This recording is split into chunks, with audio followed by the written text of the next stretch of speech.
At 1:17 in the morning, my husband's executive assistant sent me a 15-second voice message.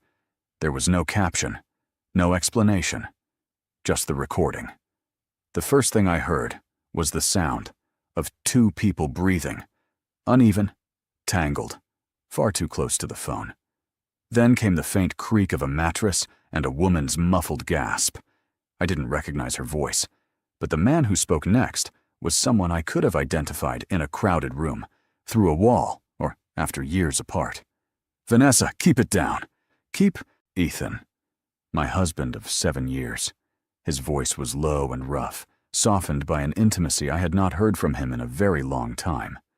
The woman moved closer to the phone. "You said tonight belonged to me." Ethan gave a quiet laugh. "Stop teasing." There was another rustle of sheets, a breathless sound from the woman, and then the recording ended. I sat alone in the dark living room of my Beacon Hill townhouse, staring at my phone. 3 hours earlier, Ethan had called to tell me he had landed in Chicago. He said the Harbor Crest acquisition had entered its final stage, and that the next 3 days would be consumed by confidential negotiations. He might not be able to answer his phone. The legal teams were enforcing strict non-disclosure rules. Before hanging up, he had even sounded concerned. "It's getting cold in Boston," he had said. "Don't forget your medication." Then, in the same warm voice he used whenever he wanted me to believe he still cared, he added, "Don't wait up for me." Apparently, he really had been busy, just not in a conference room in Chicago. He was less than 2 hours away, inside a luxury suite at the Newport Harbor Hotel. A few seconds later, Vanessa sent another message. "Claire, I'm so sorry. I think I sent that to the wrong person." She added a panicked emoji. At work, Vanessa always called me Mrs. Whitmore. Tonight, she used my first name. It was a small choice, but a deliberate one, a way of telling me that she no longer saw me as her employer or Ethan's wife. She saw me as competition. I read her message twice, then smiled. She had not sent anything by accident. She had placed her phone near the bed, recorded the two of them, and waited until Ethan was asleep before selecting the most incriminating 15 seconds. She wanted to make sure I recognized his voice, but she had also been careful not to say anything openly threatening. If Ethan ever discovered what she had done, she could claim it was an embarrassing mistake. She had left herself an escape route. Vanessa expected me to lose control. She wanted me to call Ethan, screaming and crying. She wanted us to fight in the middle of the night while she lay beside him, pretending to be shocked that his unstable wife had somehow misunderstood everything. If I became emotional first, Ethan could dismiss me as jealous, irrational, and incapable of separating his career from our marriage. But Vanessa had miscalculated. I did not call Ethan. I did not answer her. I saved the voice message, took screenshots of the conversation, and backed everything up to a private cloud account. Then I opened my banking app. The latest transaction had been made 40 minutes earlier, $38,000 at an upscale jewelry boutique. The charge had been made on an authorized user card connected to my private account. The card belonged to Ethan. I had given it to him during the 2nd year of our marriage, shortly after he was promoted to lead one of Whitmore Capital Group's investment divisions. He had held the black card between his fingers and looked almost offended. "Claire, I'm not going to depend on you forever." I had smiled and told him that marriage wasn't a competition, but he had shaken his head. "One day, everyone will know you married me because I was capable, not because you wanted a husband you could control." 7 years later, he had finally proved who he was, just not in the way I once hoped. I called my private banking manager. She answered on the 2nd ring. "Good evening, Mrs. Whitmore. How may I assist you?" I played Ethan's voice message again. "Vanessa, keep it down." My own voice sounded almost unnaturally calm. "I want every authorized user card under Ethan Cole's name canceled immediately." There was a brief pause. "That includes the primary unlimited card, the hotel partnership card, and the 2 additional cards. All of them. There was a $38,000 jewelry transaction this evening. Would you like to report the card as lost, or the purchase as unauthorized?" "No." I stared at Vanessa's fake apology. The card isn't lost. My banking manager waited. It's in the hands of a woman who apparently loves my husband very much.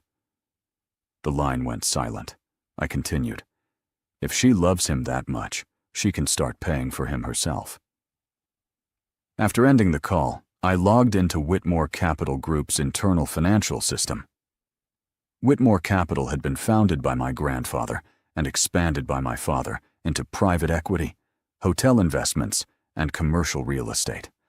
I was the company's largest individual shareholder, vice chair of the board, and chair of the Audit and Risk Committee. That did not mean I could do whatever I wanted. It meant I had specific responsibilities. 5 years earlier, the head of one of our European subsidiaries had used a series of emergency purchases to bypass normal review and move tens of millions of dollars into companies controlled by his relatives. After that scandal, our board created an independent risk hold procedure.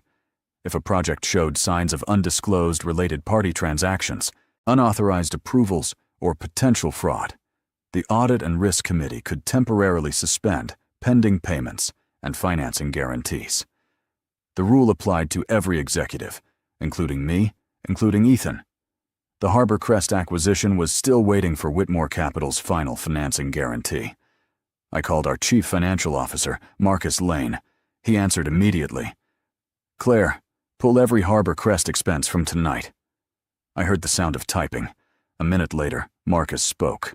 At 9:37 p.m., $11,800 for a top-floor business suite at the Newport Harbor Hotel.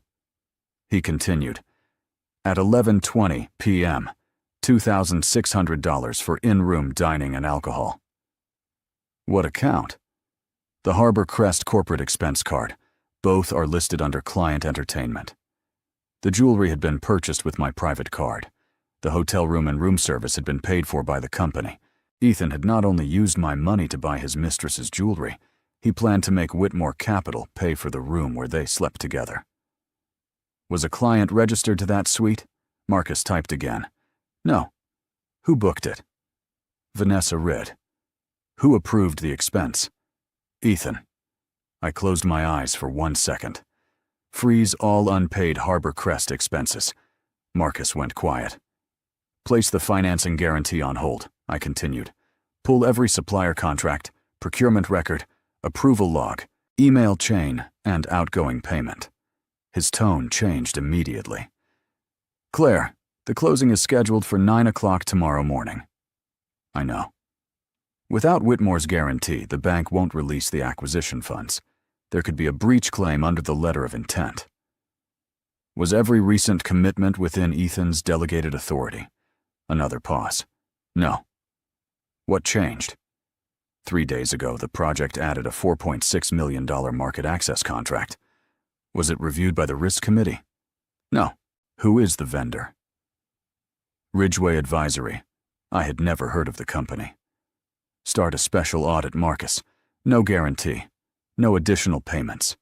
Nothing moves without written approval from the committee. Marcus exhaled. Understood.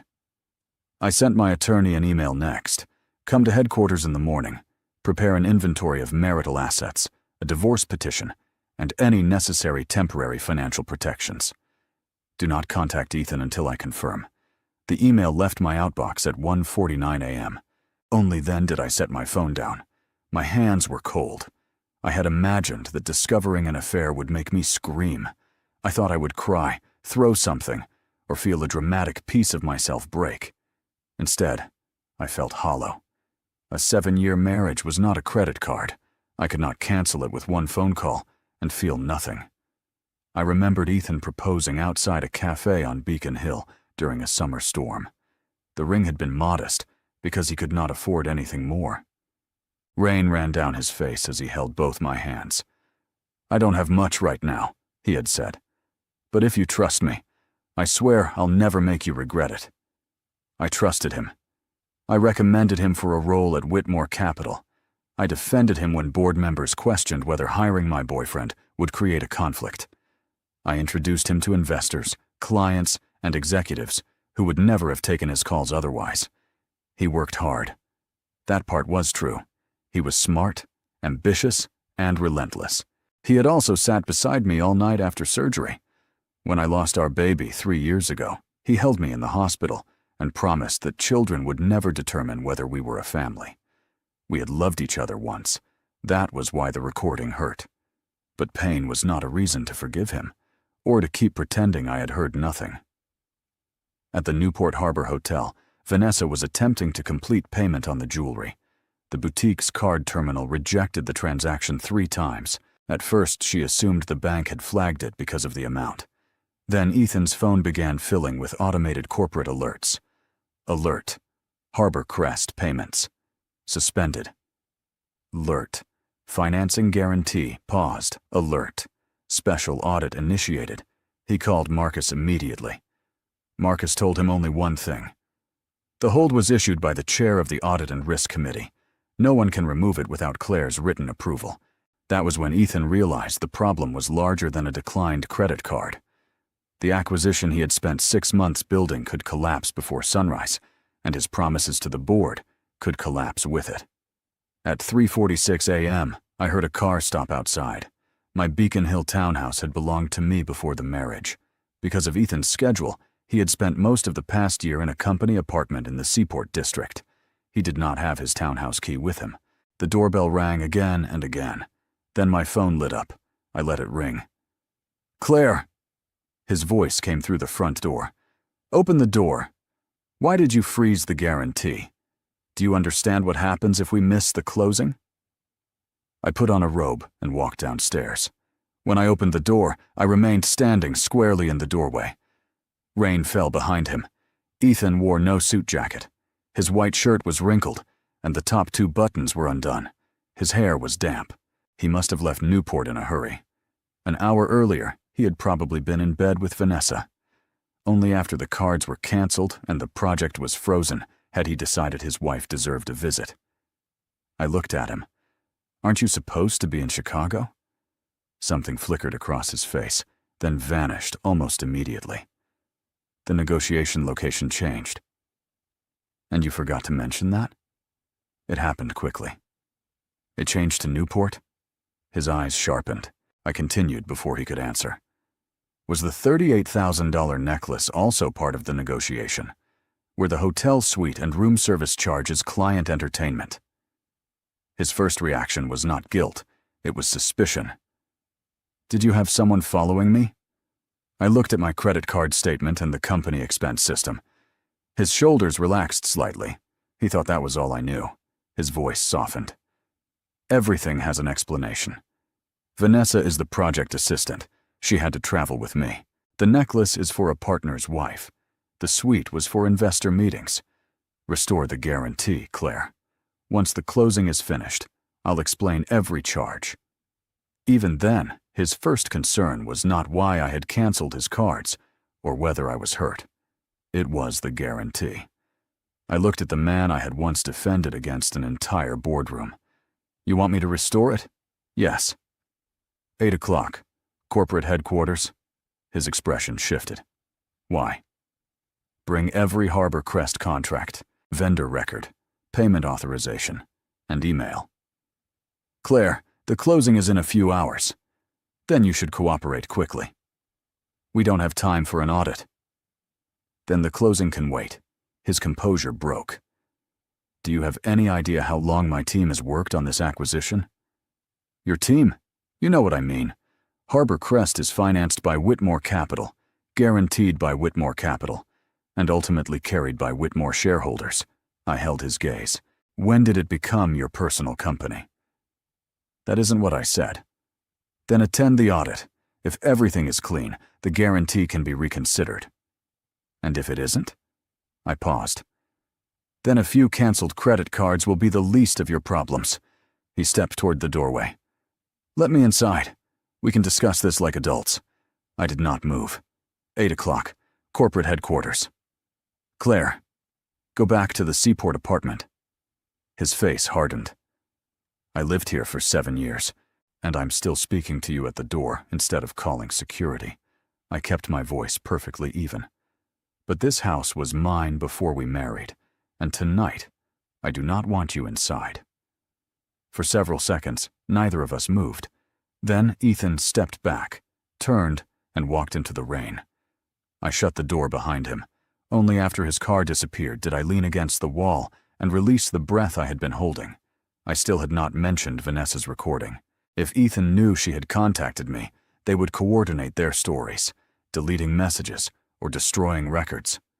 I needed him to believe I had discovered only a few questionable expenses. If he wanted to save Harbor Crest, he would bring the project documents directly to the auditors. At 6:58 a.m., Marcus sent me the first preliminary report. By the third page, I had found Ridgeway Advisory's real owner, Ryan Reed, Vanessa's older brother. During the previous 8 months, Ethan had approved $960,000 in payments to Ridgeway for market studies, regulatory consulting, and regional partnership development. The company had 2 employees. Its listed office was an abandoned auto repair warehouse. Of the 6 organizations Ridgeway claimed to work with, 5 denied ever hearing of it. The 6th was owned by Ryan's father-in-law. 3 days earlier, Ethan had approved another contract worth $4.6 million to be released in 2 installments after the acquisition closed. Then we found something worse. 3 payment authorizations contained my electronic signature. But the signatures had been applied while I was attending an investment forum in London. The login had originated from Ethan's office computer. Someone had used my credentials. At 8 a.m., I entered the main conference room at Whitmore Capital. Ethan was already seated, dressed in a dark suit, having rebuilt the polished image he presented to the world. Only the shadows beneath his eyes revealed that he hadn't slept. Vanessa sat beside him in a tailored gray suit, with her hair neatly pinned back. She stood when I entered. "Good morning, Mrs. Whitmore." She looked respectful and professional, completely different from the breathless woman in the recording. I took my seat. "Were you also staying at the Newport Harbor Hotel last night?" Her fingers tightened around her pen. Ethan answered for her. "She is the Harbor Crest project assistant. Of course she was there." He leaned back. "Claire, this is a corporate meeting. Don't bring our personal disagreement into it." I placed my folder on the table. "Then we'll discuss business." I looked at Marcus. "Begin." For the first 30 minutes, Ethan remained calm. He claimed the suite had been used to receive potential investors. The necklace was intended as a gift for a business partner's spouse, and the in-room dining charges were part of a late strategy session. Vanessa supported every explanation with dates and carefully constructed details. They had coordinated their story well. If I had not heard the recording, I might have questioned myself. Then Marcus placed the Ridgeway contract in front of Ethan. "Explain how this company passed vendor review." Ethan glanced at the documents. "Ridgeway has critical local relationships. The project team selected it after a full assessment." Marcus placed photographs on the table. "The company has 2 employees and operates from an abandoned repair shop." He turned to the next page. 5 of the 6 organizations listed as partners have never worked with Ridgeway. The 6th belongs to Ryan Reed's father-in-law. Ethan's face changed. He looked at Vanessa. She spoke too quickly. "My brother uses independent contractors. The number of official employees doesn't reflect his network." I looked at her. "So you knew the vendor belonged to your brother." She realized her mistake. "I've heard the name at family gatherings. Vendor selection isn't part of my responsibility." Ethan stepped in. "I selected Ridgeway. Companies related to employees are not automatically prohibited if they can perform the work." "Was the relationship disclosed?" He said nothing. Marcus turned another page. "It was not. Ridgeway did not participate in competitive bidding either. Ethan designated it as the sole vendor under an emergency exception." I looked at him. Harbor Crest has been in development for 6 months. Why did a $4.6 million emergency contract appear 3 days before closing? "It was a business decision." His fingers tapped against the table. "We discovered a gap in the original market strategy. I had authority to solve it." "You had authority to select a vendor." I met his eyes. "You did not have authority to conceal the vendor's relationship to your assistant." Nor did you have authority to use my electronic signature." The room went silent. Marcus displayed the authorization logs on the screen. The signatures were used while Claire was in London. The login came from a device inside Ethan's office. The cybersecurity team confirmed that the signatures were manually applied. Ethan spoke immediately. "I knew nothing about that. There were hundreds of project files. Someone on the administrative team may have made a mistake." I turned to Vanessa, who had access to both the office and the authorization system. She had gone pale. "Ethan and I could both enter the office," she said, standing so suddenly that her chair moved backward. "I organized files under Ethan's instructions. I never used your authorization without permission." Ethan's expression tightened. "Sit down, Vanessa." She looked at him before obeying. I did not push further. Ethan was willing to accept responsibility for selecting Ridgway, but not for forging my signature. Vanessa was far too frightened for an innocent assistant. They were protecting different secrets. I closed the file. "The Harbor Crest hold remains in place. Ethan Cole is temporarily suspended from executive duties, pending an independent investigation." He stood. "You cannot remove me unilaterally." "I am not removing you. Under the major risk policy, the responsible executive must recuse himself while the matter is investigated. A permanent decision will require a board vote." "When?" "Tomorrow afternoon." His face darkened. "Are you determined to destroy everything?" "I'm reviewing a transaction. You're afraid of an audit." I held his gaze. "Is that because the numbers are bad? Or because you did something last night that you don't want me to know?" Vanessa looked up sharply, the color draining from her face. She thought I was about to expose the recording. I didn't. I gathered the files and ended the meeting. Ethan followed me into the hallway. "Claire, we need to speak privately. The audit isn't finished. I'm talking about us." He reached for my arm. I stepped out of reach. His hand froze in the air. For 7 years, I had never rejected his touch so clearly. His voice softened. "I understand why the expenses upset you. Vanessa and I did stay in the same suite, but it had a separate living room. She spent the night organizing files. Nothing happened." The lie came smoothly. He had probably rehearsed it during the drive back from Newport. I looked at him. "You worked all night?" "Yes." "You did nothing that violated our marriage?" He hesitated for less than a second. "No." I nodded. "All right." He seemed surprised that I did not challenge him. "What about the guarantee?" "Wait for the audit." I entered the elevator. As the doors closed, I saw irritation cross his face. He was probably wondering why I could no longer be reasonable in the way he preferred. That afternoon, Vanessa came to my office carrying a coffee cup, wearing a worried expression. "Mrs. Whitmore, may I speak with you privately?" I asked my assistant to close the door. Vanessa sat across from me, wrapping both hands around her cup. "I'm afraid you may have misunderstood my relationship with Ethan." She had stopped calling him Mr. Cole. I said nothing about it. "What have I misunderstood?" "We did share a suite last night, but only because we were working late. There was a separate living room. I slept on the couch. Ethan gave me the black card because I was handling project expenses. The necklace was not for me. It was for a partner's wife." She watched my face after every sentence. I leaned back. "Did you send me a message last night?" Her fingers tightened. "I may have sent a voice note by accident." "What was in it?" "The hotel was noisy. I didn't listen before sending it. I tried to delete it, but it was too late." She swallowed. "You didn't hear anything that could have been misunderstood, did you?" I looked at her. "What did you want me to hear?" "Nothing." She shook her head quickly. "I was worried you might draw the wrong conclusion." I nodded. "Relax. I didn't suspend Harbor Crest because of that recording." Relief moved across her face. "I knew you were a rational person." She leaned forward slightly. "Ethan has worked so hard for this company. What hurts him most is when people say he only succeeded because he married into the Whitmore family. Suspending him publicly damages his dignity." I opened another document. "Then you should comfort him." She didn't hear the contempt in my voice. "I will." After she left, I stopped the recording on my phone.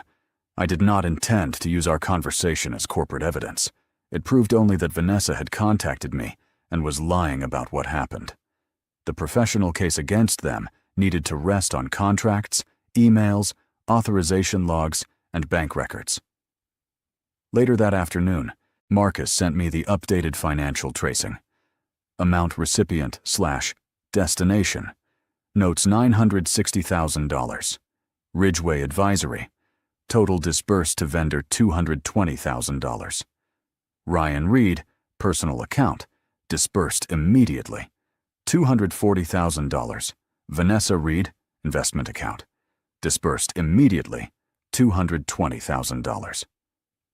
Delaware Consulting Company, registered entity tied to Ethan, $280,000.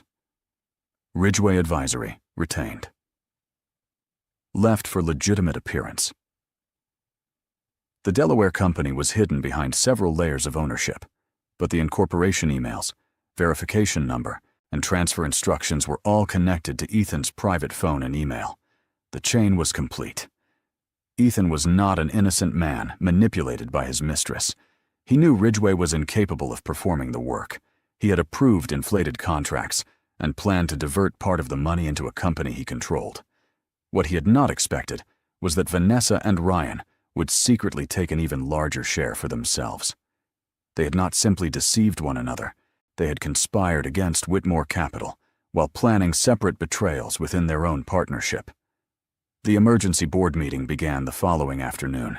Before the directors arrived, Ethan contacted several of them privately, claiming Harbor Crest was commercially sound and that I had frozen the transaction because of a marital dispute. When the meeting opened, he spoke first. Harbor Crest has already passed investment review and has a strong strategic foundation. I acknowledge that certain business expenses were not categorized properly, but Claire's decision to freeze the acquisition because of a family conflict has damaged the company and undermined normal governance. Several directors who had worked closely with him agreed. Marital issues should be handled privately. Personal emotions cannot drive investment decisions. Ethan has created significant value for Whitmore Capital. One expense dispute should not erase his record. I did not discuss the affair. I simply nodded to Marcus. The first slide displayed Ridgeway Advisory's corporate records, followed by the false partner list, the undisclosed family connection, the outgoing payments, and finally, the transfer of $220,000 into the Delaware Consulting Company. The atmosphere changed immediately. Ethan stood up. "That is not my personal account." Marcus displayed the formation documents. "The company is held through multiple entities. However, the registration email, authentication number, and outgoing payment instructions are connected directly to you." Ethan responded quickly. "That entity was created as an independent operating platform for Harbor Crest. The funds were temporarily held there for future expansion." "You never disclosed the company to the board," I said. "It was not included in the acquisition structure. The transaction had not closed, yet project funds had already been transferred. That is not normal operating procedure." Ethan turned toward Vanessa. "Did you use my email to authorize that transfer?" She shook her head. "No. Who else had my password?" "You gave it to me." Her voice trembled. "But I never accessed the Delaware account." For the first time, they openly suspected each other in front of the board. I stopped the argument before it could become a spectacle. Regardless of who sent the final instruction, Ethan concealed a related party relationship, approved an inflated sole source contract, and bypassed risk review. The unauthorized electronic signatures will be referred to outside investigators and law enforcement. After discussion, the board voted, terminated the current Harbor Crest acquisition structure, removed Ethan Cole as executive vice president, frozen his unvested equity awards pending clawback review, suspended Vanessa Reed, requiring her full cooperation with the investigation. Every motion passed. Ethan remained seated after the meeting ended, staring at the table as if he could not understand how the room he had once controlled had turned against him. When I left, he followed. "Claire, I can explain the Delaware company. I was trying to build something that didn't depend on Whitmore. With Whitmore's money, The funds would have been repaid after the project succeeded. I almost smiled. Everyone who moves company money without authorization says the same thing after they are caught. He stepped in front of me. What about our marriage? Are you really ending 7 years without letting me explain? My attorney will serve you with divorce papers tonight. His face changed. You're divorcing me? You do not need to sign anything tonight. After service, all communication about the marriage and our assets will go through counsel. Claire, 7 years cannot end because of a few accounting questions. You're right. I looked at him. A few accounting questions are not enough, so before the divorce proceeds, I will give you one final opportunity to explain your relationship with Vanessa. That evening, the corporate investigators finished their initial interviews and left. The company investigation and my marriage were separate matters. I had not played the intimate recording for the board, nor submitted it to the auditors. At 7 p.m., Ethan and I met at a private law office with separate attorneys. Vanessa attended with her own lawyer to answer questions about the authorization system and Ridgeway transfers. Ethan spoke first. I acknowledged that Ridgeway was connected to Vanessa and that the Delaware company was intended as a future business platform. But it was not a personal account, and I did not steal company money. I never authorized anyone to use Claire's electronic signature. Vanessa stared at him. What are you saying? You're trying to put everything on me. I'm stating the facts. Ridgeway belongs to your brother, and you had access to the authorization system. Tears filled her eyes. You told me that once Harbor Crest closed, the board would support you as Whitmore's next CEO. You said that if you controlled enough major projects, Claire couldn't remove you even if she divorced you. Ethan's jaw tightened. I never told you to forge her signature, but you knew Ridgeway couldn't perform the work. You personally approved the first $960,000. That was a consulting payment. Then why did part of the consulting payment go into your new company? Vanessa leaned toward him. You told me that $220,000 was our startup money for when we left Whitmore. Ethan's expression changed. I never said that. You did. Vanessa opened her phone text messages. You said once Harbor Crest succeeded, the board would believe the company couldn't survive without you. You said Claire understood risk, but didn't know how to create growth. You said her father was preparing to retire, and if you completed this acquisition, the CEO position would be yours. You promised that after you gained control, you would promote me into management. Ethan looked at me. I was telling her what she wanted to hear. I held his gaze. So, you admit there was a relationship that required long-term reassurance. He said nothing. I placed my phone on the table. Since you still believe I misunderstood, let me play something. I pressed play. Their breathing filled the quiet office, followed by Ethan's voice. Vanessa, keep it down. Then Vanessa's soft laugh. You said tonight belonged to me. And Ethan's response. Stop teasing. Reached 15 seconds, and the recording ended. No one spoke. Ethan stared at the phone, then turned toward Vanessa. You recorded us? She moved back in her chair. Ethan, let me explain. You recorded me and sent it to Claire? I wanted her to file for divorce. Vanessa's voice broke. You kept saying it would happen soon, but you made me wait for 3 years. I was tired of hiding in hotel rooms. I was tired of being only your assistant. You said that if Claire initiated the divorce, it wouldn't hurt your chances of becoming CEO. I was helping you. Ethan stood up. Who told you to do that? If you had not sent that recording, she never would have audited the project. I laughed quietly. Even then, he was not angry because Vanessa had humiliated his wife. He was angry because she had exposed them too early. Vanessa understood it too, her tears slowing. You were never going to marry me, were you? You only needed me to do the things you didn't want connected to your name. And now that everything has failed, you want me to take the blame. Ethan's voice turned cold. If you and Ryan had not gotten greedy and taken $460,000 for yourselves, none of this would have happened. Vanessa stared at him, So your problem isn't that we stole company money. Your problem is that we kept too much." She laughed bitterly. "The hotel rooms, the jewelry, and the apartment were all things you offered me. You told me you were about to become the real power inside Whitmore. You said the board would stop seeing you as Claire Whitmore's husband. Now that you have lost everything, suddenly, I'm the greedy one?" They began accusing each other in front of their lawyers. Ethan admitted he knew Ridgway could not fully perform the contract, but insisted it was a temporary vehicle for future operations. Vanessa admitted using my electronic signature without formal authorization, but claimed she was carrying out Ethan's larger plan. Each tried to prove that the other was the mastermind, but instead, they simply confirmed one another's involvement. I allowed my attorney to place the divorce petition and temporary financial notice in front of Ethan. 1. Serve legal petition, divorce and asset protection notice. Handed Ethan the formal divorce petition and temporary financial protection filings.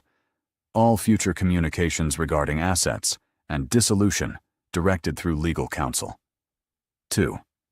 Clawback and asset audit. Initiate corporate recovery. Audit and Risk Committee initiated formal clawback proceedings on unvested equity awards, revoked corporate perks, and froze associated bank accounts. 3. Refer to law enforcement.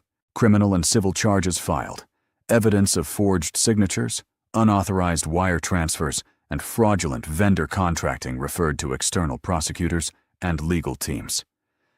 "These are the filed documents," I spoke calmly. "You do not need to sign them tonight. From now on, your attorney should contact mine." Ethan looked at the papers as if he had only now realized that losing me was a separate consequence from losing his job. "Claire, I didn't love her. It started as one mistake. After that, she had access to sensitive information. I had to keep her calm." Vanessa let out a harsh laugh. "You didn't love me? Last night you promised to take me to Paris after the closing." "Shut up!" I looked at both of them. Vanessa believed she had stolen a powerful, wealthy man who loved her. Ethan believed Vanessa was young, loyal, and permanently impressed by him. One wanted access, the other wanted worship. Neither had ever trusted the other. "Whether you loved each other is irrelevant to me." I looked at Ethan. "Let your lawyer speak to mine." His voice shook. 7 years means nothing to you. Do you remember when I first joined Whitmore? Everyone thought I was there because of you. You were the only person who believed in me. We loved each other." I remembered, after Ethan closed his first major deal, he held me in his office and said, "Without you, I would never have gotten here." Later, business magazines described him as Whitmore Capital's fastest rising executive. He stopped mentioning my help, and then he began resenting anyone who did. He had convinced himself that my love was evidence of his weakness, so he betrayed our marriage and tried to use Whitmore's money to create a world in which he no longer owed me anything. I had never trapped him. I had given him opportunities. He was the one who turned my support into a humiliation he needed to erase. "I did stand beside you during the hardest years," I said. "And once you succeeded, I became the first person you wanted to escape. So I'm giving you what you wanted. You are no longer a Whitmore executive. You no longer need my shares, my reputation, or my credit. Whatever you accomplish from now on will belong entirely to you." Ethan finally understood what that meant. Without the company, my family's network, or the authority attached to his title, he would have to discover how much of his success had truly been his. The investigation continued for weeks. Vanessa and Ryan became the subjects of a criminal inquiry involving unauthorized electronic approvals, misappropriation of funds, and contract fraud. Ethan faced civil claims and potential criminal exposure for concealing a related party transaction, approving false contracts, and diverting project funds. His unvested equity awards were canceled. The company began clawback proceedings against shares and bonuses connected to Harbor Crest. He lost his title, corporate vehicle, executive apartment, and every benefit that came with his position. The people who once surrounded him disappeared quickly. The divorce did not end on the night he received the petition. Ethan initially refused to accept the proposed property settlement, insisting our marriage could still be repaired. But the evidence continued to grow. His undisclosed spending, the gifts he had purchased for Vanessa, the apartment he had helped her lease, and his involvement in the diverted project money were all meticulously documented. 6 weeks later, with both attorneys present, he signed the settlement. Several months after that, the court entered the final divorce judgment. On the day the divorce became official, Ethan waited outside my townhouse until after dark. When I returned from work, he stood beneath a street lamp. His suit was wrinkled, and he looked much older. "Claire, Vanessa and I are finished." I stopped several feet away. "She only wanted money. She never loved me." A small flicker of hope appeared in his eyes. "I finally understand that you were the person who truly loved me. We could start again. I'll leave the investment industry. I'll build something from nothing. I will never lie to you again." I studied him. "Do you think Vanessa's failure to love you erases what you did to me?" "That isn't what I mean. I'm telling you I finally see her clearly. I saw you clearly months ago." He went still. "Whether Vanessa wanted money has nothing to do with me. You were the person who hurt me. You used my card to buy her jewelry. You made the company pay for your hotel room. You tried to use Whitmore's guarantee to move company money into a business you controlled. You were not tricked by Vanessa. You simply failed to get what you wanted." His eyes turned red. "Claire, I regret everything." "I know. You regret losing the job.